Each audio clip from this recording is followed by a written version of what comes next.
ওয়ালাকাদ যারানা লিজাহান্নামা কাসীরাম মিনাল জিন্নি ওয়াল ইনস। এই পৃথিবী থেকে অধিকাংশ জিন এবং মানুষ জাহান্নামের মধ্যে যাবে। আমরা বললাম আল্লাহ, এই মানুষগুলো জাহান্নামে কেন যাবে? আল্লাহ বলছেন জাহান্নামে যাওয়ার পিছনে কারণ হবে তিনটা। এক নাম্বার হচ্ছে লাহুম কুলুবুন, এই মানুষের অন্তর ছিল লা ইয়াফকাহুনা বিহা, তারা অন্তর দিয়ে কোনোদিন ভালো চিন্তা করে না। যাচ্ছে মোর সব নিয়ে যাও, ঈমান আমার নিও না। আমিন বলেন। যাচ্ছে মোর সব নিয়ে যাও, ঈমান আমার নিও না। ঈমান আমল না থাকিলে আল্লাহর কাছে প্রিয় না। যাচ্ছে মোর সব নিয়ে যাও, ঈমান আমার নিও না। দুনিয়ার সমস্ত মানুষ যদি আল্লাহর প্রশংসা করে, আল্লাহর কি লাভ হয়? লাভ ক্ষতি আল্লাহর সাথে যায় না, লাভ ক্ষতি বান্দার সাথে যায়, ঠিক কিনা? আল্লাহর কোরআন বলছে লা ইন শাকারতুম লা আযীদান্নাকুম ওয়া লা ইন কাফারতুম ইন্না আযাবী লাশাদীদ। আল্লাহর কোরআন বলছে যখন কোনো বান্দা বান্দি আমি আল্লাহ তাআলার নিয়ামত পাওয়ার পরে নিয়ামতের শুকরিয়া আদায় করে, আমি আল্লাহ পাক ওই বান্দাদের নিয়ামতগুলোকে বাড়ায়া দেই। আল্লাহ পাক আমাকে আপনাকে নিয়ামত কম দিয়েছেন না বেশি দিয়েছেন? অসংখ্য নিয়ামত দিয়ে আল্লাহ আমাদেরকে ঢেকে রেখেছেন। তারপরেও আমার এই বাংলার জমিনে কিছু মানুষ বলে আনসিন ইজ নাথিং, যা দেখি না তা বিশ্বাস, আল্লাহকে বিশ্বাস করে না। তারা বলে দেয়ার ইজ নো গড, আল্লাহ বলতে কিছুই নাই। অথচ আল্লাহ রাব্বুল আলামিন যদি না থাকতেন এই আসমান আর জমিন কি টিকে থাকতো? আল্লাহ পাক অসংখ্য অগণিত নিয়ামত আমাদেরকে দান করেছেন। আজকে আমরা যখন চিড়িয়াখানায় যাই, বিভিন্ন প্রজাতির প্রাণী আমরা দেখি। আমরা ময়ূর পাখি দেখি আর বলে ও ময়ূর পাখি তুমি কত সুন্দর। আমরা টিয়া পাখি দেখি আর বলে ও টিয়া পাখি তুমি কত সুন্দর। ময়ূর পাখি ডাক দে বলে ও দুনিয়ার মানুষ, আমি ময়ূর পাখি যে সুন্দর এর কোনো দলিল নাই। টিয়া পাখি জবাব দেয় হে দুনিয়ার মানুষ, আমি টিয়া পাখি যে সুন্দর এর কোনো ডকুমেন্ট নাই, কিন্তু তোমরা মানুষ যে সুন্দর এর দলিল আল্লাহ নিজেই দিয়েছে। লাকাদ খালাকনাল ইনসানা ফি আহসানি তাকওয়িম। আল্লাহ তাআলা বলছেন আমি মানুষকে সুন্দর অবয়বে সৃষ্টি করেছি। অথচ এই মানুষ আজকে দুনিয়াতে আসার পরে আল্লাহর নাফরমানি করে, আল্লাহকে ভুলে যায়, আল্লাহর ইবাদত থেকে গাফিল হয়ে যায়। অথচ আল্লাহ পাক বড় ভালোবেসে বড় মহব্বত করে এই মানুষকে আল্লাহ বানাইছেন। আল্লাহ পাক মানুষ সৃষ্টি করবেন, মানুষকে দুনিয়াতে পাঠাবেন, এই ব্যাপারে বাধা দিয়েছে ফেরেশতারা, ঠিক কিনা? সেই কথা কোরআন আসছে না, ওয়াইজ ক্বালা রাব্বুকা লিল মালাইকা ইন্নী জাইলুন ফিল আরদি খলিফা। আল্লাহ বলছেন নবী হে আপনি স্মরণ করেন সেই সময়ের কথা যখন আমি আল্লাহ তাআলা ফেরেশতাদেরকে বলেছিলাম ইন্নী জাইলুন ফিল আরদি খলিফা, আমি পৃথিবীতে খলিফা পাঠাতে চাই, পৃথিবীতে মানুষ পাঠাতে চাই। ও ফেরেশতা তোমরা কি বলো?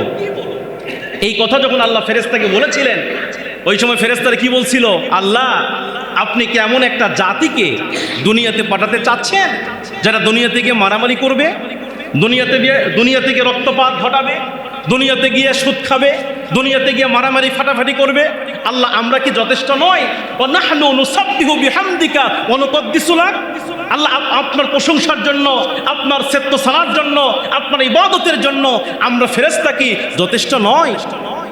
এই কথা যখন ফেরেশতা আল্লাহকে বললেন, আল্লাহ পাক ফেরেশতাদেরকে বলেছিলেন ইন্নী আ'লামু মা লা তা'লামুন, হে ফেরেশতা নিশ্চয় আমি আল্লাহ যা জানি তোমরা তা জানো।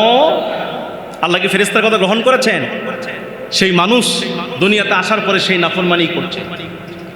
এই জন্য রব্বুল আলামিন বলছেন এই পৃথিবী থেকে অধিকাংশ জিন এবং মানুষ জাহান্নামের মধ্যে যাবে, জিন এবং মানুষ জাহান্নামের মধ্যে যাবে। আমরা বললাম আল্লাহ এই জিন এবং মানুষগুলো জাহান্নামে কেন যাবে?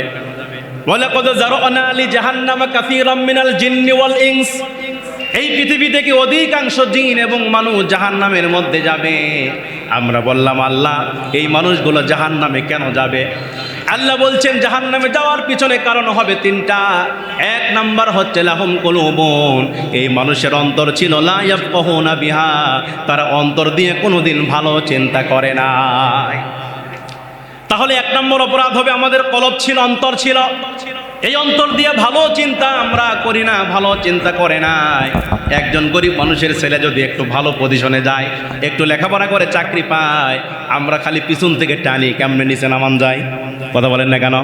একজন গরিব মানুষ যদি একটু সুখে থাকে, হয়তো ব্যবসা বাণিজ্য করে একটু ভালোভাবে চলাফেরা করে, আমরা খালি চিন্তা করি কেমনে ওর ক্ষতি করা যায়, ওর টাকা কেমনে নামানো যায়। এই চিন্তা যাদের কলিজার মধ্যে আছে, আল্লাহ বলে এরা হবে জাহান্নামী। এবার আসেন 2 নম্বর অপরাধ কি হবে? আল্লাহ বলছেন জাহান্নামে যাওয়ার পিছনে 2 নম্বর অপরাধ হচ্ছে ওয়ালাহুম আয়ুনুন, তাদের দুনিয়াতে চক্ষু ছিল। জোরে কোন কি ছিল? আমাদের চোখ আছে না নাই? আল্লাহ বলছেন দুনিয়াতে তাদেরকে আমি চক্ষু দান করেছিলাম, কিন্তু তারা লা ইবসিরুনা বিহা, এই চক্ষু দিয়ে তারা ভালো কিছু দেখে নাই। এবার আসেন 3 নম্বর অপরাধ কি? আল্লাহ বলছেন ওয়ালাহুম আযানুন, দুনিয়াতে তাদেরকে কান দিয়েছিলাম। কান দিয়ে কি করা হয়? কান দিয়ে শোনা হয়। শ্রবণ শক্তির জন্য আল্লাহ কান দিয়েছে। আল্লাহ বলছেন তাদেরকে কান দিয়েছিলাম। ওয়ালাহুম আযানুন, তাদেরকে কর্ণপাত করার জন্য, শোনার জন্য কান দিয়েছিলাম। লা ইয়াসমাউনা বিহা, তারা এই কান দিয়ে দুনিয়াতে ভালো কিছু শ্রবণ করেনি। আল্লাহ বলছে এরা কারা জানো নাকি? উলাইকা কাল আনাম, এরা হচ্ছে চতুষ্পদ জন্তুর মতো। নাউজুবিল্লাহ বলবেন না? আল্লাহ বলছেন যাদের কলব আছে ভালো চিন্তা করে না, চোখ আছে ভালো দেখে না, কান আছে ভালো শোনে না, আল্লাহ বলছে এরা কারা জানো নাকি? উলাইকা কাল আনআম, এরা হচ্ছে চারপো জানোয়ারের মতো। ও বালহুম আদল, আল্লাহ বলছে তার চাইতেও নিকৃষ্ট হচ্ছে এরা। ঠিক কিনা জোরে বলেন? উলাইকা হুমুল গাফিলুন, কারণ তারা ছিল গাফেল। তারা ছিল কি? এই যে রমজান মাস, অনেক মানুষ রোজা নাই, অনেক যুবক ভাইয়েরা গায়ে টকবকা রক্ত, রমজান মাসে রোজা নাই। যদি জিজ্ঞেস করি ভাই রোজা নাই কেন? কিছু হুজুর আর কোয়েন না, পেটের মধ্যে খালি গ্যাস সারা মারে। আছে না নাই? আছে না নাই? ও 11 মাস আর গ্যাস আসে না, কিন্তু রমজান মাস আসলে বলে হুজুর গ্যাস বেড়ে গেছে। তার মানে বোঝা যায় এই ব্যক্তিরা রমজান মাস আসার পরেও তারা আল্লাহর পথে আসতে পারে। এজন্য রাসূল করিম সাল্লাল্লাহু আলাইহি ওয়াসাল্লাম বুখারী শরীফের বর্ণনা, হযরত কাব ইবনে উযরা রাদিয়াল্লাহু আনহু হাদিসটি বর্ণনা করছেন। নবী করিম সাল্লাল্লাহু আলাইহি ওয়াসাল্লাম তিনি মসজিদে নববীতে গিয়ে মেহরাবের প্রথম সিঁড়িতে পা রেখে রাসূল বলছেন আমিন, দ্বিতীয় সিঁড়িতে পা রেখে রাসূল বলছেন আমিন, তৃতীয় সিঁড়িতে পা রেখে রাসূল বলছেন আমিন। রাসূল খুতবা দিলেন, খুতবা শেষ করে রাসূল নেমে আসলেন। সাহাবীরা জিজ্ঞাসা করছেন ইয়া রাসূলুল্লাহ, ইয়া হাবিবাল্লাহ, আজকে আপনি মেহরাবের প্রথম সিঁড়ি, দ্বিতীয় সিঁড়ি, তৃতীয় সিঁড়িতে পা রেখে আমিন আমিন বললেন, এমনটা তো ইতিপূর্বে কখনো শুনি নাই, কেন আপনি আমিন বললেন আমরা জানতে চাই। রাসূল বলছে সাহাবীরা তোমরা শোনো, আমি যখন মেহরাবের প্রথম সিঁড়িতে পা রাখলাম, এমত অবস্থায় আল্লাহ তাআলার জলিলুল কদর ফেরেশতা, যার নাম হচ্ছে হযরতে জিবরাইল আলাইহিস সালাতু ওয়াস সালাম, তিনি আমার কানে কানে বলে গেল যে ব্যক্তি রমজান মাস পেল, কিন্তু রমজান মাস পাওয়ার পরে নিজের গুনাহ আল্লাহর কাছ থেকে মাফ করে নিতে পারলো না, সে যেন ধ্বংস হয়ে যাক। আমি রাসূল বললাম আমিন। এবার বলেন তো, যেখানে রাসূল আমিন বলছে সেই দোয়া কবুল করবে কে? কে কবুল করবে? তাহলে যে ব্যক্তি রমজান মাস পেলো, রমজান মাস পাওয়ার পরে নিজের গুনাহ মাফ করাতে পারলো না, সে ধ্বংস হয়ে যাবে। তার মানে বোঝা যায় এই রমজান মাস হচ্ছে গুনাহ মাফের মাস। ঠিক কিনা জোরে বলেন? রমজান মাস আল্লাহ গুনাহ মাফের জন্য দিয়েছেন। এই রমজান মাসে এমন একটা রাত আছে যেই রাতের মর্যাদা কম না বেশি? ইন্না আনজালনাহু ফি লাইলাতুল কদর, যেই রাতে আল্লাহ কোরআন নাজিল করেছেন যেটাকে লাইলাতুল কদর বলা হয়। আল্লাহ পাক রাসূলকে জিজ্ঞাসা করেছেন ওমা আদরাকা মা লাইলাতুল কদর, নবী হে আপনি কি জানেন লাইলাতুল কদর কি রাত? রাসূল জবাব দিতে পারলেন না। আল্লাহ নিজেই বললেন লাইলাতুল কদরি খায়রুম মিন আলফি শাহর, এই লাইলাতুল কদর রাতের ইবাদত 1000 মাসের চাইতে উত্তম। এই মাস গুনাহ মাফের মাস। এই মাসের একটা নফল আমল করলে একটা ফরজের সওয়াব পাওয়া যায়, একটা ফরজ আমল করলে 70টি ফরজের সওয়াব আল্লাহ দান করেন। তাহলে রাসূল বলছেন যে জিবরাইল বলছেন যে ব্যক্তি রমজান মাস পেল তারপরেও নিজের গুনাহ আল্লাহর কাছ থেকে মাফ করা নিতে পারলো না, সে যেন ধ্বংস হয়ে যাক। রাসূল কি বললেন? আমিন মানে কি আপনারা জানেন? আমিন মানে কবুল হোক, আল্লাহ গ্রহণ করো, কবুল করো। তাহলে রসুল বলছে এটা কবুল করা হোক। রসুল তো দয়ার নবী, তার তো মায়া ছিল, তার ভালোবাসা ছিল, তারপরেও রসুল বলছেন আল্লাহ কবুল করুন। এরপর আমার রসুল বলছেন, সাহাবীরা তোমরা শোনো, আমি যখন মেহরাবের দ্বিতীয় সিঁড়িতে পা রাখলাম, এমন সময় হযরত জিবরাইল আমার কানে কানে বলে গেল, যে ব্যক্তি আপনি নবীজির নাম শুনলো কিন্তু নাম শোনার পরে দরুদ পড়ল না, সে যেন ধ্বংস হয়ে যাক। আমি রাসূল তখন বললাম আমিন। নবীজির নাম শুনলে দরুদ পড়তে হয়। আল্লাহ রাব্বুল আলামিন নামাজকে ফরজ করেছেন, আকিমুস সালাহ।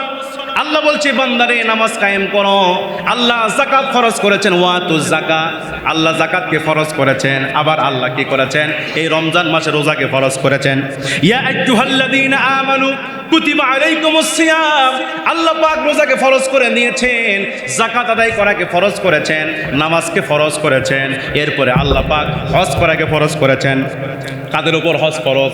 আল্লাহ পাক সেই সংজ্ঞা দিচ্ছেন, সেই শর্ত দিচ্ছেন, ওয়ালিল্লাহি আলান নাসি হিজ্জুল বাইতি মান ইসতাতা ইলাইহি সাবিলা। যে ব্যক্তি নিজ বাড়ি থেকে মক্কা মদিনায় যাতায়াতের সামর্থ্য রাখে, আল্লাহ বলছেন তার উপরে হজ করা কিন্তু ফরজ। ঠিক কিনা জোরে বলেন? তাহলে এখানে বোঝা গেল আল্লাহ রাব্বুল আলামিন নামাজকে ফরজ করেছেন, কিন্তু আমার আল্লাহ কোনোদিন নামাজ আদায় করে না। আল্লাহ যাকাত ফরজ করেছেন, আল্লাহ কোনোদিন যাকাত দেয় না। আল্লাহ রোজা ফরজ করেছেন, কিন্তু আল্লাহ কোনোদিন রোজা রাখে না। আল্লাহ পাক হজ করাকে ফরজ করেছে, আল্লাহ কোনোদিন হজ করে না। কিন্তু আল্লাহ ডাক দেয় বলে, দুনিয়ার মানুষ রে, আমি আল্লাহ একটা আমল করি। আল্লাহ পাক একটা আমল করেন, কি আমল সেটা? আল্লাহ পাক সূরা হাদাবের মধ্যে বলছেন, ইন্নাল্লাহা ওয়া মালাইকাতাহু ইউসাল্লুনা আলান নবী। আল্লাহ বলছে দুনিয়ার মানুষরা শোনো, আমি আল্লাহ শুধু একাই নয়, আমি আল্লাহ সহ আমার সকল ফেরেশতা সহ আমি আমার নবীর উপরে সদা সর্বদা দরুদ শরীফ পড়ি। আল্লাহু আকবার বলেন। এই দরুদের আমল ছোট নয়। রাসূল হাদিসে বলছেন, মান সাল্লা আলাইহি ওয়াহিদাতান, যে ব্যক্তি আমি নবীর উপরে একবার দরুদ শরীফ পড়বে, সাল্লাল্লাহু আলাইহি আশারা, ওই বান্দার উপরে আল্লাহ 10টি রহমত নাজিল করবেন। তাহলে দরুদের আমল ছোট না বড়? রাসূল বলছেন যে ব্যক্তি রাসূলের উপর রাসূলের নাম শুনলো দরুদ পড়ল, সে ধ্বংস হয়ে যাবে। এবার রাসূল বলতে, সাহাবীরা আমি যখন মেহরাবের তৃতীয় সিঁড়িতে পা রাখলাম, এমন সময় জিবরাইল আমার কানে কানে বলে গেল, যে ব্যক্তি তার পিতামাতাকে বৃদ্ধ অবস্থায় পাইল, পিতামাতা উভয়কে অথবা তাদের কোনো একজনকে বার্ধক্য অবস্থায় পাইল, কিন্তু পিতামাতার খেদমত করতে পারলো না, জিবরাইল বলছে সে যেন ধ্বংস হয়ে যাক। রাসূল বলছেন আমিন। পিতামাতার দাম কম না বেশি? সূরা বানী ইসরাঈল খুলে দেখেন, আল্লাহ বলছেন, ওয়াকাদা রাব্বুকা আল্লা তা'বুদু ইল্লা ইয়্যাহু ওয়া বিল ওয়ালিদাইনি ইহসানা। আল্লাহর পক্ষ থেকে ঘোষণা হচ্ছে, তোমরা শুধুমাত্র কেবলমাত্র আমি আল্লাহর ইবাদত করো। আমি আল্লাহর ইবাদতের পরেই তোমাদের দায়িত্ব হচ্ছে ওয়াবিল ওয়ালিদাইনি ইহসানা, তোমাদের পিতামাতার সাথে ইহসান করো। আরে ভাই, পিতামাতার দাম কত বেশি! রাসূল হাদিসে বলেছেন, হুমা জান্নাতুকা ওয়া নারুকা, তোমার পিতামাতা তোমার জন্য জান্নাত, আবার তোমার পিতামাতা তোমার জন্য জাহান্নাম। রাসূলের কাছে একজন জনৈক সাহাবী আসলেন, হাদিসটি আসছে মুসলিম শরীফের ভিতরে। আল্লাহ রাসূলের কাছে একজন জনৈক সাহাবী এসে জিজ্ঞাসা করছেন, মান আহাক্কুন নাসি বিহুসনি সাহাবাতি রাসূলুল্লাহ, হে আল্লাহর নবী, আমার কাছে সবচাইতে বেশি সদাচরণ পাওয়ার অধিক হকদার কে? সাহাবী বলছেন, রাসূল বলছেন, ক্বালা উম্মুকা, তোমার মা। সুবহানাল্লাহ বলবেন না? সাহাবী জিজ্ঞাসা করছেন, ক্বালা সুম্মা মান, ইয়া রাসূলুল্লাহ, এরপরে কে? রাসূল বলছেন, ক্বালা উম্মুকা, তোমার মা। সাহাবী তৃতীয়বার জিজ্ঞাসা করছে, ক্বালা সুম্মা মান, হে আল্লাহর নবী, এরপরে কে? রাসূল বলছেন, ক্বালা উম্মুকা, তোমার মা। সাহাবী যখন চতুর্থবার জিজ্ঞাসা করছেন, রাসূল এরপরে কে? রাসূল তখন বলছেন, ক্বালা আবুকা, তোমার পিতা। তাহলে পিতামাতার দাম কম না বেশি? পিতামাতার দাম কম না বেশি? কিন্তু অথচ আমার বাংলার জমিনে ছেলে বিসিএস ক্যাডার, বড় লেভেলে চাকরি করে, ঢাকায় বাসা, বনানীতে বাসা, বাড্ডায় বাসা, বনশ্রীতে বাসা, কিন্তু মা থাকে বৃদ্ধাশ্রমে। কথা বলেন না কেন? এমন সন্তান আছে না নাই? এজন্য আসুন আমার ভাইরা, সময় যেহেতু কম, বিস্তারিত বলার সময় নেই আমার হাতে। যতটুকু বলেছি, এই রমজান মাসের গুরুত্ব কম না বেশি? শাহরু রমাদান আল্লাযী উনজিলা ফীহিল কোরআন, কারণ এই মাসে নাজিল হয়েছে কি?